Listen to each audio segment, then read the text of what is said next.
Elder B. H. Roberts was the next speaker. He had no doubt that those present had been very much impressed with the instructions, the words of counsel given by the preceding speakers.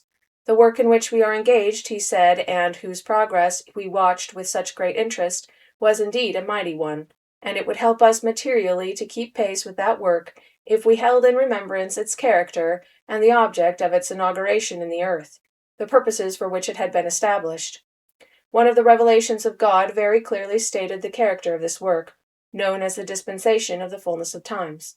That revelation was given under peculiar circumstances, and the speaker read a portion of it, beginning with the words, "Hearken, O ye people of my church," etc. This revelation, which is to be found in the Book of Doctrine and Covenants, was given November 31st, 1831. It states that the time would soon come when the Lord Jesus Christ would come to earth to judge the nations, that his judgments would be poured out upon the world and also upon the ungodly among the saints.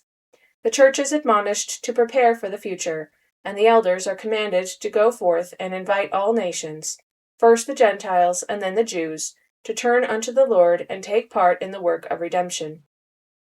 Continuing, Elder Roberts said he thought he could discover in those paragraphs the great characteristic of the work in which we are engaged, and from those declarations of the Lord it was easy to conclude that this was a preparatory work. The revelation, in terms which could not be mistaken, set forth that the time of the coming of the Lord is at hand, when he would judge all the nations that forget God, even the ungodly among the saints. This was in harmony with the visions and predictions of God's ancient servants.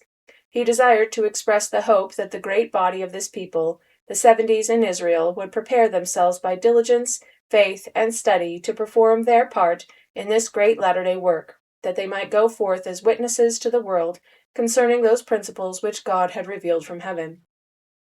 It seemed to him that the summer clouds of prejudice and hatred had for so long obscured the vision of the people of the United States were breaking somewhat and promised to drift aside, and he firmly believed that we would make of this an opportunity to proclaim the truth again unto the nation with even greater fullness and power than before.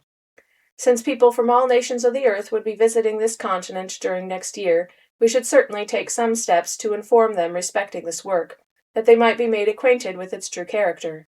There are now some 2,500 volumes of the Book of Mormon printed in the French language.